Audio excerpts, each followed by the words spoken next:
Бүгүн Аккулат майданында Көкбөрү боюнча Нооруз майрамына арналган мелдеш жыйынтыкталды. Бүгүнкү күндүн алкагында биринчи болуп, талаа үстүндө Суусамыр менен Бөрүлүү командалары 3-орун үчүн кармашка түштү. Бөрүлүү жандуу ойноп, биринчи 2-20 мүнөттүктүн жыйынтыгы менен алдыга чыккан. Бирок Суусамырдын оюнчулары беттештин 3-бөлүгүндө жоопсуз 3 улак жаратуу менен тараза ташын өздөрү жака оодарып кетти. Жыйынтыктоочу эсеп 5-3 Суусамырдын жеңиши.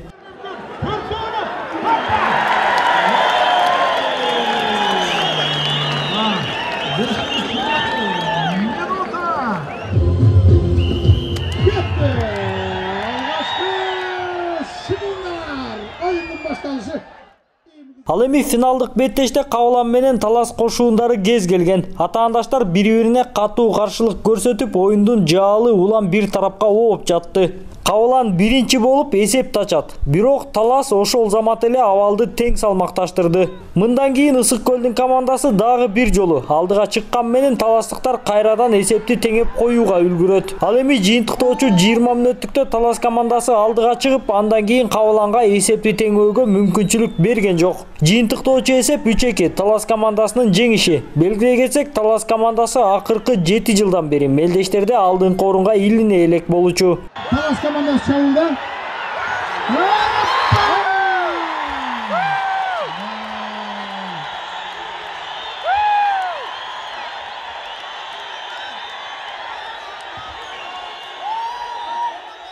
Кабыланда күчтүү болчу. Бул оюн эми спорт айланып өтөт.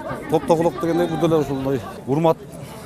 Кабылан командасында бул эң күчтүү команданын жакшы оюнчусу, аты да жакшы. Биз улак алды эле аны уже аутка деп дайынаганбыз балдардын баарын. Ошого атайын кечтен бери, мурдантан бери дайыналып келатканбыз. Оюндун башы дайындан менен келатырык. Жакшы бүгүн ийгиликке жеттик. Ушу балдарыбыздын баары жакшы жапты. Балдарга да ден соолук каалайм.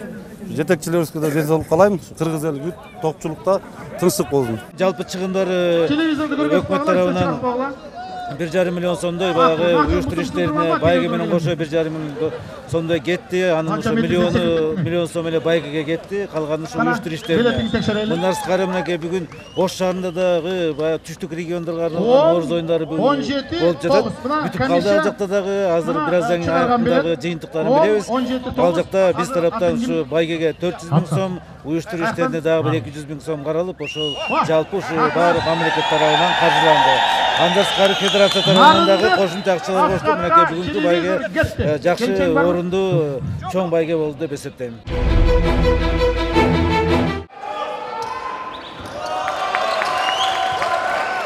Кааба Улуу Кожомкул атындагы спорт ордосунда баскетбол боюнча Нооруз 2014 мелдеши жыйынтыкталды. 5 күнгө созулган таймашта Казакстан, Азербайжан, Өзбекстан жана Кыргызстандын кошуундары күч сынашкан. Тандоо турунун жыйынтыгы менен 3-орун үчүн болгон кармашта Кыргызстан менен Казакстандык кошуун кез келип, талаа ээлери 84-80 эсебинде жеңишке жетишти. Ал эми финалдык беттеште кез келген Азербайжан менен Өзбекстандын ортосундагы беттеш 98-67 эсебинде биринчилердин пайдасына жазылды.